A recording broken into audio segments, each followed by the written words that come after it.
அனைவருக்கும் வணக்கம். ஸோ இன்னைக்கு ப்ரிலிம்ஸ் அண்ட் மெயின்ஸ் பாயிண்ட் ஆஃப்ல என்ன கொஸ்டின்ஸ் இருக்கு அப்படிங்கிறத பார்ப்போம். ஸோ ஃபர்ஸ்ட் கொஸ்டின் பார்த்தீங்கன்னா, world's largest dam is constructed across which river அப்படின்னு சொல்லி கேட்டிருக்காங்க.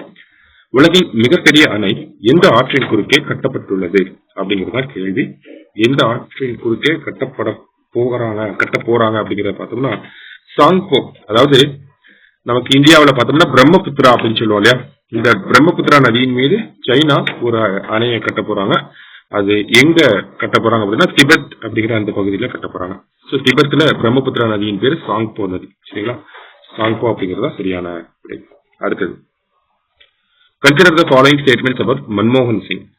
Served as RBI governor from 1982 to 85, introduced LPG reforms in 1991, served as Prime Minister of India between 2004 to 2015. 14 அப்படி சொல்லி கொடுத்திருக்காங்க. மன்மோகன் சிங் பற்றிய பின்வரும் கூற்றுகளை கவனியுங்கள் அப்படின்னு சொல்லியிருக்காங்க.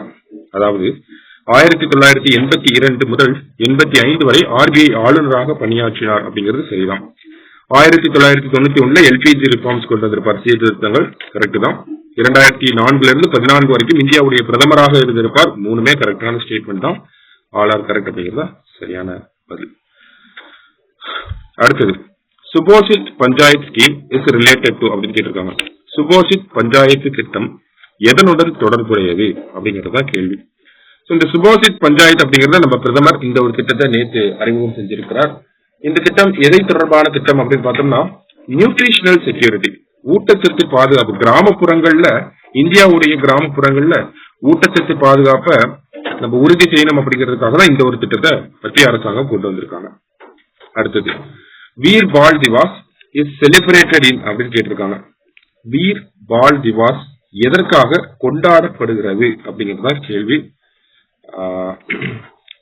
எதற்காக இல்லை, என்று கொண்டாடப்படுகிறது அப்படிங்கறதா கேள்வி. எப்ப கொண்டாடுறாங்க அப்படின்னு பார்த்தோம்னா இந்தியாவை பொறுத்த வரைக்கும் இந்த வீர் பால் திவாஸ் அப்படிங்கிறது நமக்கு டிசம்பர் 26 கொண்டாடப்படுது. ஓகேங்களா, டிசம்பர் 26. எதற்காக அப்படின்னு பார்த்தோம்னா சீக்கிய குரு கோவிந்த் சிங் இருக்காரு இல்லையா, அவருடைய 4 மகன்கள், அதாவது அவருடைய 4 மகன்களையுமே கொண்டிருப்பாங்க. அதனுடைய ஒரு நினைவாக தான் இந்த வீர பால் திவாஸ் அப்படிங்கிறது நமக்கு கொண்டாடப்படுது. சரிங்களா, சோ டிசம்பர் 26 அப்படிங்கறதா கரெக்ட். அடுத்ததா, how many children won the Bal Puraskar award அப்படின்னு கேட்டிருக்காங்க. சோ எத்தனை குழந்தைகள் பால் புரஸ்கார் விருதை வென்றுள்ளனர் அப்படின்னு கேட்டிருக்காங்க. மொத்தம் பார்த்தோம்னா இந்திய அளவுல 17 பேருக்கு இந்த பால் புரஸ்கார் விருது அப்படிங்கிறது வீர பால் திவாஸ் அன்னைக்கு வழங்கப்பட்டிருக்கு. அதுல தமிழகத்தை சேர்ந்த ஜனனி நாராயணன் அப்படிங்கிற இந்த சிறுமி, 14 வயது சிறுமிக்கும் இந்த தேசிய அங்கீகாரம் அப்படிங்கிறது கிடைச்சிருக்கு. சரிங்களா, சோ மொத்தம் 17 பேர், அதுல தமிழ்நாட்டில இருந்து ஒருத்தர். சரிங்களா, சோ வீர பால் திவாஸ் அப்படிங்கிறது என்று அப்படின்னு பார்த்தோம்னா டிசம்பர் 26 அந்த அன்னைக்கு கொடுக்கக்கூடிய விருது தான் அந்த பால் புரஸ்கார் விருது. சோ இன்னைக்கு 5 கொஸ்டின் பார்த்திருக்கோம். நன்றி.